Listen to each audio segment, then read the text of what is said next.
आज हम जो डिस्कस करेंगे ये सिर्फ आप करंट अफेयर्स में अप्लाई नहीं कर सकते बल्कि आप बाकी सब्जेक्ट्स में भी अप्लाई कर सकते हो। जब तक हमें ये नहीं पता लगेगा कि नोट्स बनाना इंपॉर्टेंट क्यों है, तब तक हमें कॉन्फिडेंस नहीं आएगा और हम अपने आप को पुश नहीं करेंगे। आपको शॉर्ट नोट्स बनाने हैं, क्यों?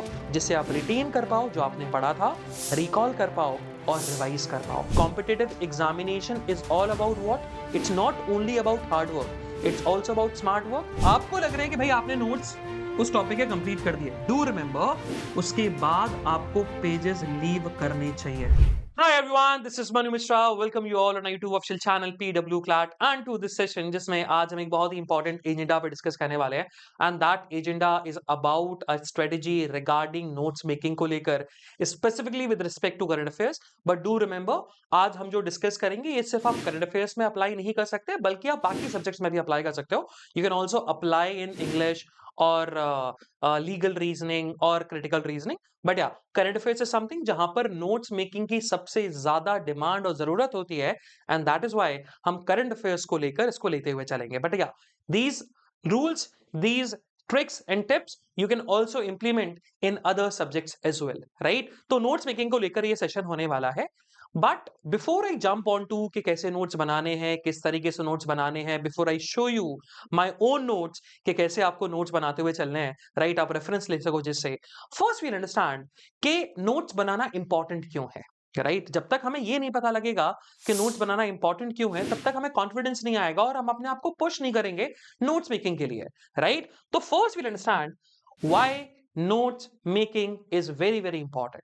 The first and the foremost thing is you want a retention and revision. Now what this want, right? What this point means, see, आज आपने कोई क्लास देखा, आज आपने या फिर कोई गूगल पे आपने कोई वेबसाइट गए एंड पीडब्ल्यू की वेबसाइट गए और वहां पर आपने एक टॉपिक को कंप्लीट किया, राइट? अब पढ़ने के बाद आपको फॉर द टाइमिंग पूरा का पूरा समझ में आ गया। लेकिन अगर मैं वही चीज आपसे एक हफ्ते बाद पूछूं तो आप हो सकता है बता दो, है ना? But again I am not 100% sure and even you guys are also not 100% sure कि आप उसको पूरा का पूरा बता पाओगे। हो सकता है 90% बताओ। आफ्टर 1 मंथ मैं आपसे पूछूंगा तो वही जो आपको 90% याद था वही आपको 50% रह जाएगा। अब आप खुद सोचो, आपका एग्जामिनेशन कब है? दिसंबर के मंथ में। तो आप मुझे बताइए दिसंबर के फर्स्ट वीक ऑफ संडे तक क्या आपने जो जैन या मार्च या इवन जुलाई या इवन अगस्त या इवन आपने सितंबर में पढ़ा, क्या आपको पूरा का पूरा याद होने वाला है? नहीं ना? एंड टू अचीव दिस कि भाई मुझे एग्जामिनेशन समय के दौरान, क्योंकि ऑब्वियसली बात है you can not read the whole document, you can not go through the all the classes जब आपका एग्जामिनेशन पास में आएगा, टाइम ही नहीं होगा। एंड दैट इज व्हाई आपको शॉर्ट नोट्स बनाने हैं, क्यों? जिससे आप रिटेन कर पाओ जो आपने पढ़ा था, रिकॉल कर पाओ और रिवाइज कर पाओ, राइट? सेकंड वन, सी, मैंने कुछ पढ़ा। Now the second second important point why notes making is important. So अब मैंने कुछ पढ़ा, कोई भी टॉपिक मैंने पढ़ा, अब उस टॉपिक में ना फॉर द टाइम भी मुझे क्लैरिटी मिल गई, मुझे पूरा समझ में आ गया। लेकिन 10 दिन बाद मैं शायद कंफ्यूज हो गया कि यार ये प्रेसिडेंट में अप्लाई होता है कि वाइस प्रेसिडेंट में अप्लाई होता है, काउंसिल ऑफ मिनिस्टर्स में क्या ये मेंबर इंक्लूड होगा कि नहीं होगा, क्या प्रेसिडेंट के पास ये वाली डिस्क्रिशनरी पावर है कि कुछ और है? ये कंफ्यूजन हो जाता है हमें कभी-कभी। एंड उस कंफ्यूजन को दूर करने के लिए आपको बार-बार क्लासेस में गो थ्रू करना पड़ेगा if you don't make the notes, या फिर आपको पूरा डॉक्यूमेंट फिर से एक बार गो थ्रू करना पड़ेगा and that is what time taking. And competitive examination is all about what? It's not only about hard work, it's also about smart work. That means you need an strategy, right? That is कि जब भी आप confuse हो तो ये आपको make sure करना है कि आप उस टॉपिक में आपको क्लैरिटी है और आपका फोकस बना रहे, and that's what notes do.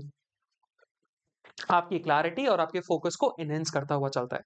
The third most important point, right, about the importance of notes making, that is personalised learning. ये आप हमेशा ऑब्जर्व करोगे जब भी आप कोई टॉपिक पढ़ रहे हो और उसको सुन रहे हो, सिर्फ सुन रहे हो, एक वो हो गया, और वहीं आपने दूसरा टॉपिक पढ़ा, उसको सुन भी रहे हो, साथ-साथ लिखते हुए भी चल रहे हो। आपको खुद समझ में आएगा कि आप जब लिखते हो, सुनते-सुनते लिखते हो या क्लास अटेंड करते खुद लिखते हुए चलते हो, तो उसमें आपका रिटेंशन इंक्रीज़ हो जाता है। आपको वो चीज़ कंपैरेटिवली लॉन्ग टर्म तक याद होती है। आप उसमें जो भी डाउट्स होते हैं वो डाउट्स ऑटोमेटिकली क्लियर होते हुए चले जाते हैं, because you are writing these notes, you are writing these pointers, right? So personalise learning भी आपकी हो रही है।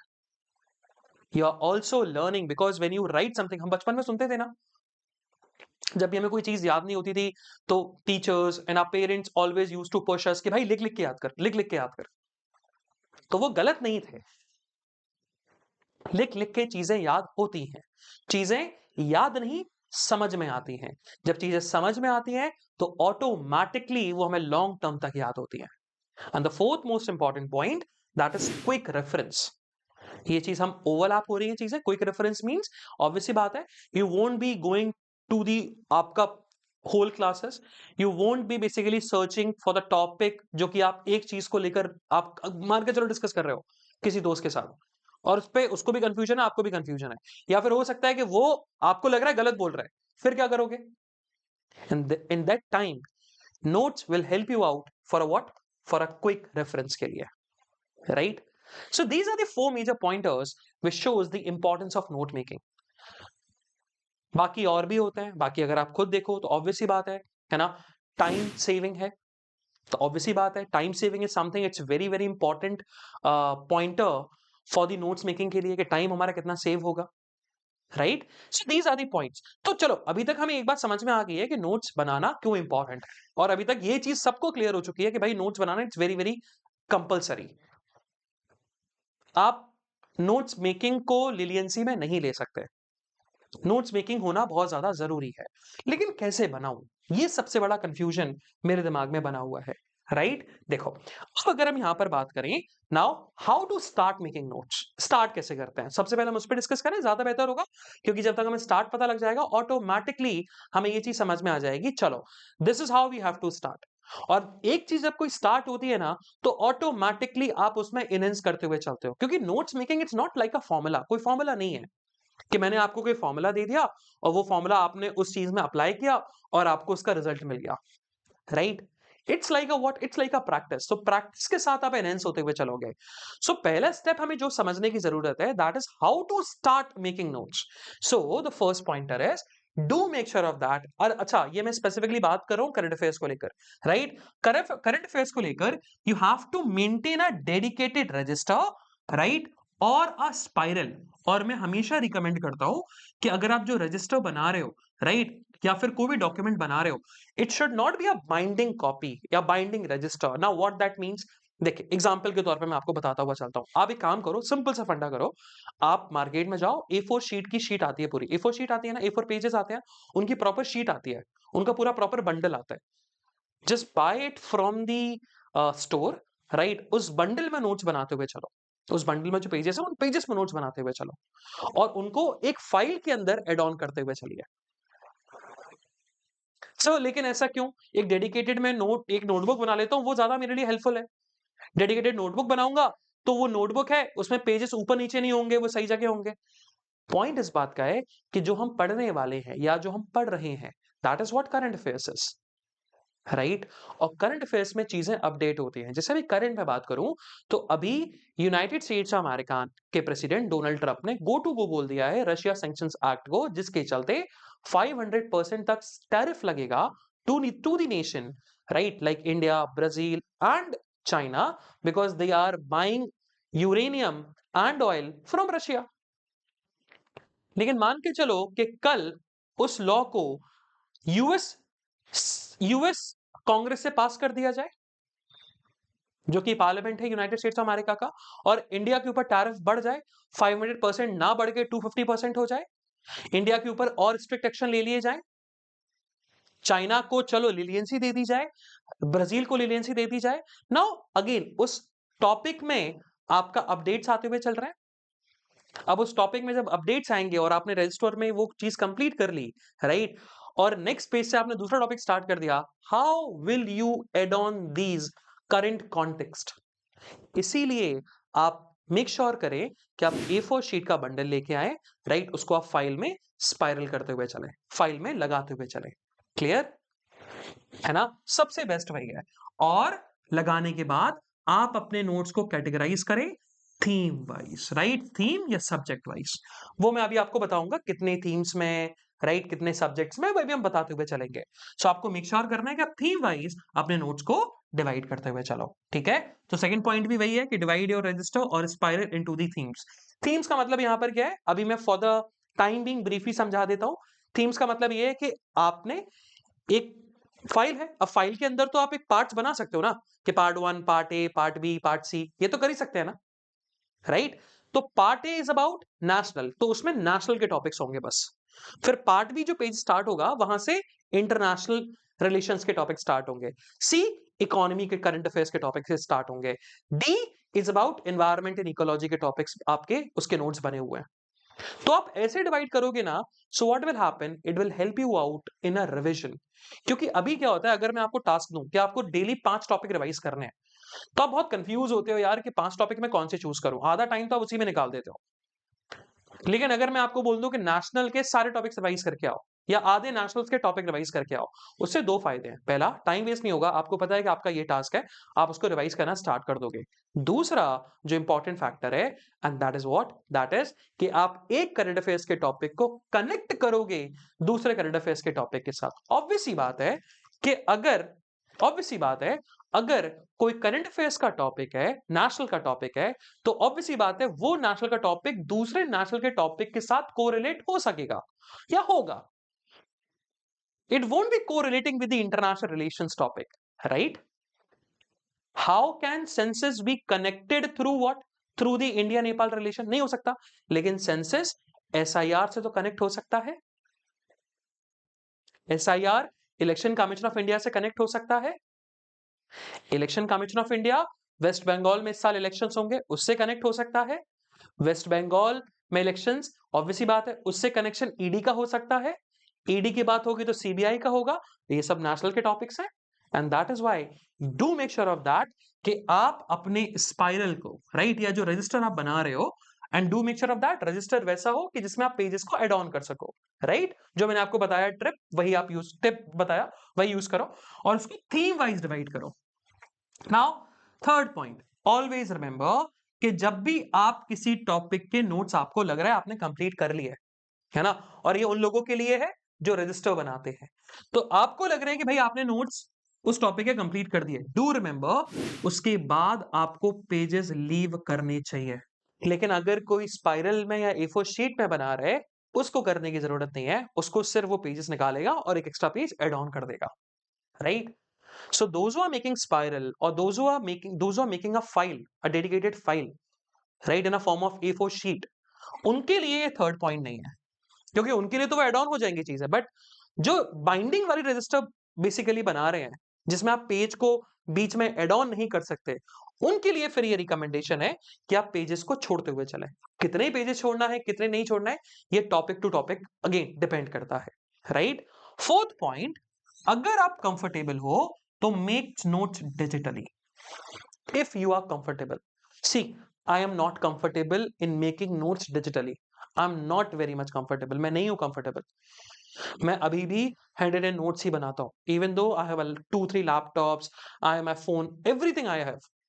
बट अगेन उसके बावजूद भी मैं पढ़ता जरूर हूं, ई पेपर पढ़ता हूं, मैं ऑनलाइन ही सब कुछ देखता हूं, ऑनलाइन ही सारी चीजें एक्सप्लोर करता हूं, बुक्स भी ऑनलाइन पढ़ता हूं, बट मैं अपने खुद के नोट्स हैंडेड इन बनाता हूं।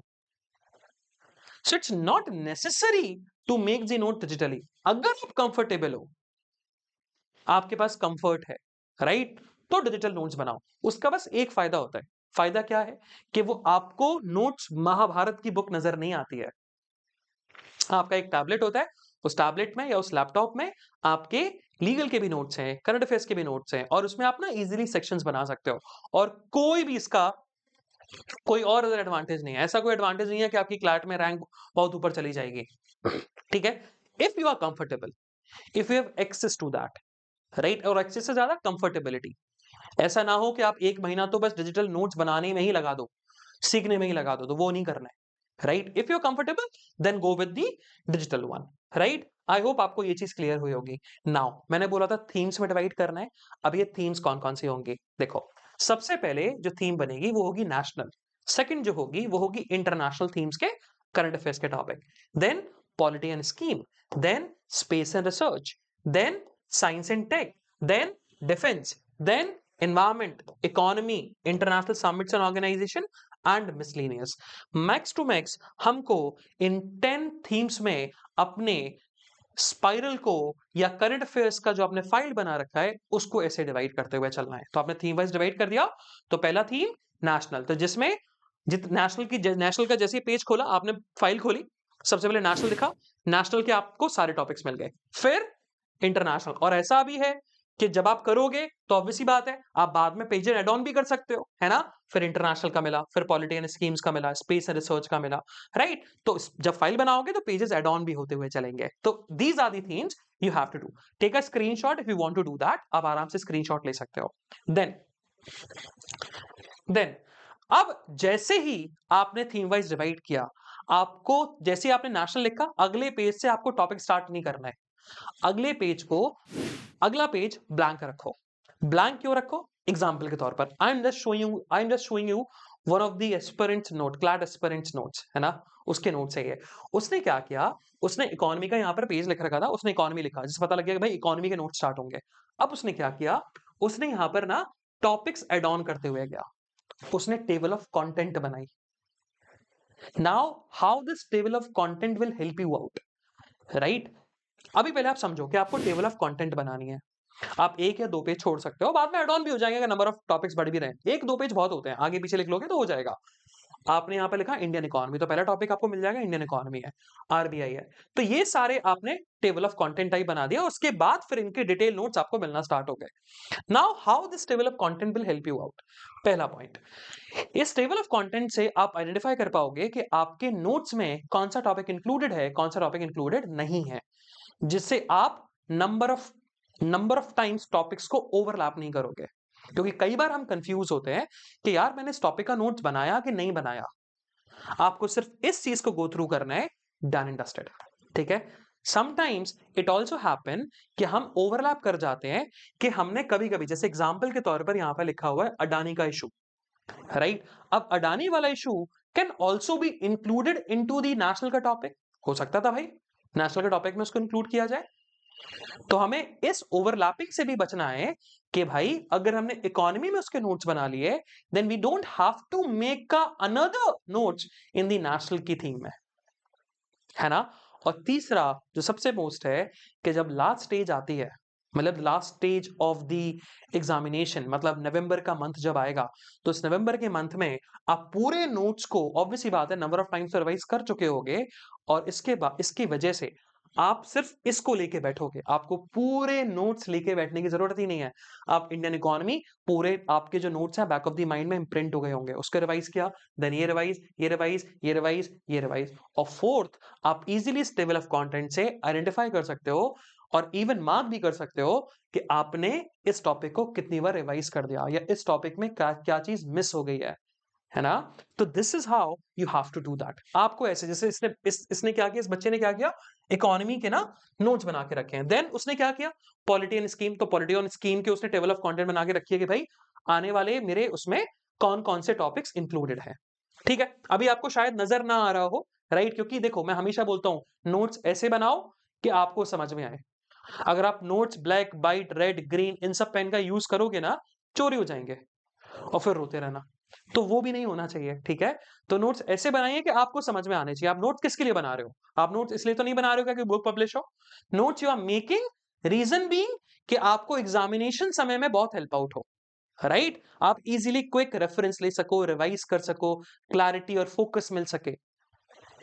नाउ द पॉइंट इज कि अब नोट्स में किसी को दिखाने के लिए तो नहीं बना रहा हूं, अपने लिए खुद के लिए बना रहा हूं, तो आपको समझ में आना चाहिए, वैसे हैंड रिटन नोट्स आपके होने चाहिए, राइट। देन इसने इंटरनेशनल के, देखिए इंटरनेशनल के ये तो आपने कंटेंट डाली, इसने फिर table of content India US को लेकर डाला। So this is how he has created the notes. तो ऐसे आपको करते हुए चलना है, राइट। ऐसे आप करोगे, देन फिर अंदर आप इसके डिटेल में बना सकते हो। नाउ जैसे आप अंदर जाओगे, राइट, जैसे आप अंदर जाओगे, तो अंदर जाने के बाद हमें एक टॉपिक को डिटेल में नोट्स कैसे बनाने हैं, हमें उसके अंदर क्या लिखना है, क्या पूरी कहानी लिख देनी है। अभी तक सर मुझे ये समझ में आ गया कि फाइल बनानी है, A4 शीट खरीद के लानी है, थीम वाइज डिवाइड करना है, थीम वाइज डिवाइड करने के बाद टेबल ऑफ कंटेंट के लिए पेजेस छोड़ने हैं और टेबल ऑफ कंटेंट में टॉपिक्स के सिर्फ नाम ऐड ऑन करने हैं। ये हो गया। लेकिन अब जब अब रियल काम स्टार्ट होगा, जैसे ही मैं सेकंड पेज पे जंप करूंगा और नोट्स बनाना स्टार्ट करूंगा किसी भी टॉपिक का, तो मैं कैसे बनाऊं? There are two methods of making notes. The first method, that is what mind maps. That's what I prefer. Mind map is something which is one of the most important and not, I won't be saying कि इकलौता ऐसा है, but yeah, for me, there is something the most comfortable way of making notes. और एक बार अगर आप सीख गए, और वो with time सीखोगे, जितने बार आप टॉपिक को नोट्स में कन्वर्ट करोगे, वो भी माइंड मैप के थ्रू, उतनी बार आप अपने नोट्स मेकिंग की कैपेसिटी को, कैपेबिलिटी को इनहेंस करते हुए चलोगे।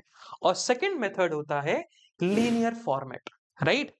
अब सबसे पहले माइंड मैप दिखाता हूं। माइंड मैप में आपने क्या किया, जो मेन टॉपिक है उसको बीच में लिखा। अब उसके मेन पॉइंट्स मतलब करंट कॉन्टेक्स्ट, तो करंट कॉन्टेक्स्ट को आपने डिटेल में लिख दिया। देन उसका हिस्टोरिकल बैकग्राउंड, उसका लीगल बैकग्राउंड अगर लीगल बैकग्राउंड है या नहीं, उसका आर्ट एंड कल्चर उसका है या नहीं, तो आपने ऐसा माइंड मैप बनाया। अब इस माइंड मैप का फायदा क्या है कि ये थ्योरी नहीं है, इज द एम नहीं लिखा। हमें सिर्फ करंट अफेयर्स में वही चीज तो दिमाग में, हमारा पेपर सब्जेक्टिव तो नहीं है ना, पेपर ऑब्जेक्टिव है, एमसीक्यूज बेस्ड आते हैं, राइट? तो इसीलिए हमें नोट्स ऐसे होने चाहिए कि हमें रीड ना करना पड़े। अगर आप अपने नोट्स को रीड कर रहे हो तो that is what reading is, that's not retention और that's not recalling. So if you want to make effective notes, और वो विद टाइम बनेंगे, पहली बार में नहीं बन पाएंगे, तो माइंड मैप का यूज करो। माइंड मैप से क्या होगा, ये mind map is like a what diagram, और ये डायग्राम या इमेजेस इजीली हमारा ब्रेन कैप्चर करता है, हमारे बैक ऑफ द माइंड में क्लिक हो जाता है, सेव हो जाता है। जैसे इफ आई से नरेंद्र मोदी, तो नरेंद्र मोदी आपको NARENDRAMODI ये लिख के नहीं आया होगा, नरेंद्र मोदी की इमेज आई होगी। इफ आई से राहुल गांधी, राहुल गांधी की इमेज आई होगी, राइट? सेम गोज विथ, क्योंकि हमारा जो ब्रेन है वो पिक्टोरियल बेसिकली इजीली कैप्चर कर लेता है। हमें मूवी के, हम कोई भी मूवी देखने जाते हैं, so we always remember the scenes, हमें सारे सीन याद होते हैं कि क्या हुआ, किसने कब क्या किया था। हम क्या भूल जाते हैं, dialogues, right? And that is why we have to make a mind map. हम नोट्स को अगर डायग्राम या इमेज के फॉर्म में क्रिएट करें, उससे क्या होगा, हमारे बैक ऑफ द माइंड में वो सेव हो जाएगा, जिससे हम इजीली रिवाइज करेंगे। और दूसरा, आपको चीजें इस माइंड मैप में पढ़नी नहीं पड़ेंगी ज्यादा, आपको सिर्फ देखनी पड़ेंगी। आप देखोगे, आपको वो इजीली समझ में आना स्टार्ट हो जाएगा, है ना? This is what mind map is. Now, the second one, that is linear formats. Now, linear formats में क्या है? पहले आपने एक मेन टॉपिक लिखा, मेन टॉपिक लिखने के बाद आपने फिर उसके नीचे सब टॉपिक लिखा, देन सब टॉपिक 2, और फिर आप सपोर्टिंग फैक्ट्स, उसके फैक्ट्स, उसके फैक्ट, उसके फैक्ट, और फिर एग्जाम्पल। तो लीनियर फॉर्मेट बनता है, मतलब हेडिंग 1, हेडिंग 2, फिर हेडिंग 3, हेडिंग 4, ऐसे बनता हुआ चलता है।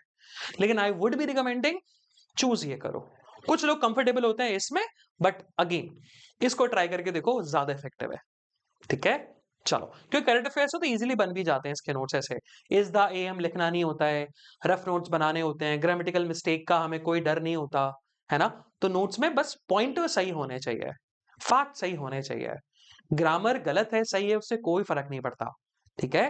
तो this is how you have to make the notes, right? Let me just show you. See here you can see it's a note about Aditya L1 को लेकर। अब आदित्य L1 को लेकर सबसे पहले ऑथर ने क्या लिखा, यहां पर जो है, दैट इज मी। सबसे पहले उसने सन और अर्थ के बारे में समझाया कि सन और अर्थ का रिलेशन, फिर उसने डायग्राम बनाया, उसने पूरा का पूरा एक्सप्लेन किया, this is what earth and sun is, what Aditya L1 इज। See uses a lot of images.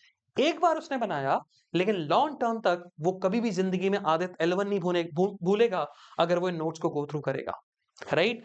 Let me show you another one, right? ये रहा। तो सी आगे चलिए, ये आदित्य L1 PSLV के बारे में लिखा है, ये इसने लीनियर फॉर्मेट यूज किया है mainly, right? Linear format use किया है। अगर आप देखोगे यहां पर उसने एड ऑन कर लिया आपका स्टिकी नोट्स लगा करके, क्या चल रहा है क्या नहीं चल रहा है ना?